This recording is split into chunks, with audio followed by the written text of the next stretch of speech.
로마 제국 말기 기독교가 급속히 확산되던 시기에 한 가지 극적인 이야기가 신도들 사이에서 퍼지기 시작했습니다. 예수의 수제자 베드로가 로마에서 거꾸로 십자가에 매달려 순교했다는 이야기였죠. 하지만 이 이야기는 어떻게 해서 만들어진 것일까요? 그리고 정말로 역사적 사실일까요? 먼저 시간을 거슬러 올라가 보겠습니다. 1세기 중반 네로 황제 치하의 로마는 기독교도들에 대한 박해가 한창이었습니다. 64년 로마 대화제 이후 네로는 기독교도들을 희생양으로 삼았고, 이 시기에 베드로와 바울이 로마에서 처형되었다는 것이 초기 기독교 문헌의 공통된 증언입니다. 하지만 여기서 흥미로운 점이 나타납니다. 가장 초기의 기록들을 살펴보면 베드로가 순교했다는 사실은 언급하지만 어떤 방식으로 죽었는지에 대해서는 구체적으로 기술하지 않습니다. 클레멘트 로마노는 90년경 베드로가 불의한 시기로 인해 많은 고통을 겪고 순교했다고만 기록했을 뿐입니다. 195년경 테르툴리아누스도 베드로가 주와 유사한 고난을 당했다며 십자가형을 암시하긴 했지만 거꾸로 매달렸다는 내용은 전혀 없었습니다. 그렇다면 거꾸로 십자가에 달렸다는 이야기는 언제부터 나타났을까요? 이 구체적인 묘사가 처음 등장하는 것은 180년에서 200년 사이에 쓰여진 외경 베드로 행전에서입니다. 이 문서는 정식 성경에 포함되지 않은 외경으로 여러 환상적이고 신화적인 내용들로 가득 차 있습니다. 여기서 베드로는 자신이 주님과 같은 방식으로 죽을 자격이 없다며 스스로 거꾸로 십자가에 달리기를 요청합니다. 더 흥미로운 것은 이 문서에서 베드로가 거꾸로 매달리는 이유에 대해 제시하는 신학적 해석입니다. 베드로는 첫 인간 아담이 머리를 아래로 해서 태어났으니 나도 거꾸로 매달려 세상의 뒤틀린 질서를 바로잡겠다는 상징적 의미를 부여합니다. 이는 명백히 후대에 만들어진 신학적 해석으로 실제 1세기 사람이 했을 법한 말이 아닙니다. 여기서 우리는 중요한 의문을 제기해야 합니다. 왜 초기 기독교도들은 이런 극적인 이야기를 만들어낸 것일까요? 답은 당시의 종교적, 사회적 상황에서 찾을 수 있습니다.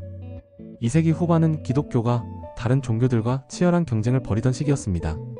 미트라교, 이시스 숭배, 각종 영지주의 종파들이 모두 자신들만의 독특한 이야기와 기적담을 가지고 있었습니다. 이런 경쟁 상황에서 기독교도들에게는 자신들의 지도자가 얼마나 특별하고 거룩한 사람이었는지를 보여줄 필요가 있었습니다.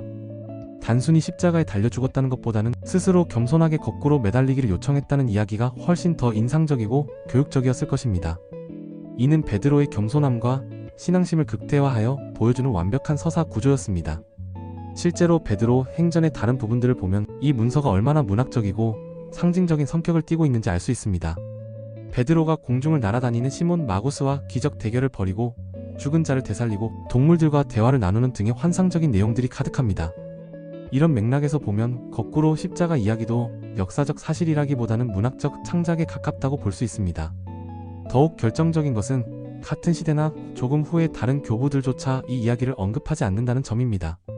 325년경 교회사가 에우세비우스는 베드로와 바울의 로마 순교를 자세히 기록했지만 거꾸로 십자가에 달렸다는 내용은 완전히 생략했습니다.